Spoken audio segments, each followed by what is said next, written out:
Hello, I'm Yukimi. This is Frederick. We are from Little Dragon. And Questions from Twitter at AlexaFTW. And the question is, what's the weirdest thing you've seen in an audience on a festival? yeah. I mean, there was one time we played at a festival in Germany, and they had this bungee jumping, and there was actually a naked man bungee jumping down. So that was pretty surreal. Good answer. The first one is from at Alexa, which is spelled ALEXAA, for the win, FTW. Her question is, what would you say has been the toughest moment of your career and how did you overcome it? I'd say the toughest moment was I worked as a musician in London for a long time, and I had a manager that didn't really understand what I was doing, and I ended up breaking away with him, and I ended up getting sued, which is, as a 20-year-old, that's a very strange experience. So to see a negative side to the music industry was kind of surprising to me, because I'd always had good experiences. And it took a while to kind of get back into it and realize that I was just with the wrong representation, I guess. Yeah. All right. From Gabby Cam, do you remember the feeling you got the first time you heard people singing something you guys wrote? Probably at the tribute show, right? Because we never heard anyone singing, but it wasn't what we wrote because our record hadn't come out yet. Stuff you wrote, so you could talk about that. Yeah, we went to a tribute. There was a tribute show to me. It was like I was dead or something, so it was super weird. But a lot of people got up and played songs that I had written from various bands and various projects. And to see people take them and turn them and twist them and make them totally different thing was really, really amazing. Really, really life-changing. Amazing is a really boring word, but actually the first time I ever heard someone sing lyrics I wrote, besides like a girl in the front row, which of course made me cry because it was like a girl, like she owned the words, they were her words.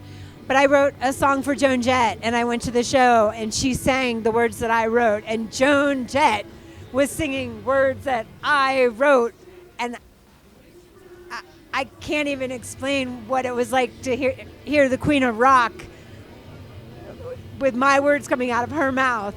It was beautiful. At the Edge, JP, what's your favorite thing about Mexico? Probably the. What's that? Muchos perros. No, it's there's a lot of dogs. There's a lot of dogs running around. I like that. Yeah. At Liz Keuning, Liz Keuning, what excites you about being in Mexico, and what do you expect about the Mexican audience? Enthusiasm, the food, Gusto. and the mezcal. Food and mezcal is amazing here, and the audience is devoted. The audience gives themselves to the artist that is giving themselves to the audience. It's a reciprocated feeling that is not felt in every city, let me tell you, and we felt it today here in Mexico City. How is your writing process? Do you have specific roles? Yeah, we have specific roles.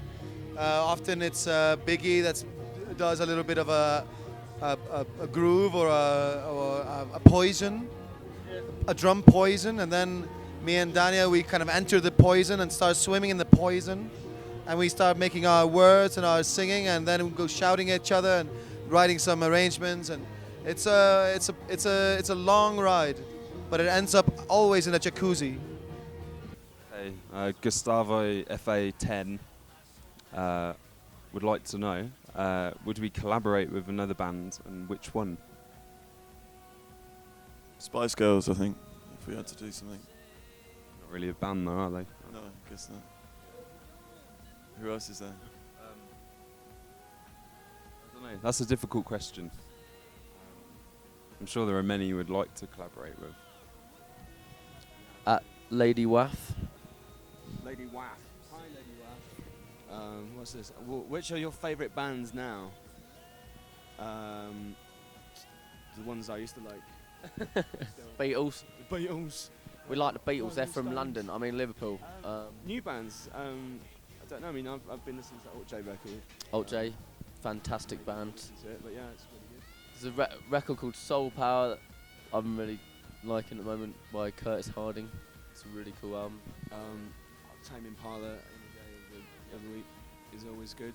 Jaguar Mar. All right, this is from Santiago Vili 18. Which song do you like the most to play live?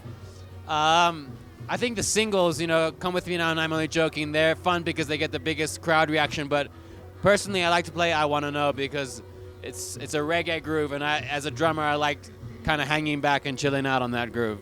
Next one is from Renatix23. In any stage of your life, would you take a pupil to learn from you? Definitely, already have. When we're back home and not touring, Nick and I give lessons, and so that's something that we've already kind of poured ourselves into. Yeah, music lessons, like skateboarding lessons, actually. Yeah. No, but yeah, I might. When we're old and retired from rock and roll, I might take on a young prodigy and see what I can do with them. And this one is at Mark's Noble. What's your favourite album? Favourite ever album. Is it our favourite album of ours, or a favourite? I'd say probably. It's probably someone. Do you reckon a personal album? Do you want to? I always say the same thing, so it feels like it's got boring after all these years. But one of my favourite albums is a band called July, who are a British psychedelic group. I feel like anyone that's ever seen a Horrors interview have probably heard me say that already. So I'll give you another favourite album. It's Metal Box by Public Image Limited. Jar Wobble is probably one of my favourite bass players. Keith Levine, most amazing textural guitar player. John Lydon, one of the coolest dudes in the world. I'd probably say Black Sabbath's first album.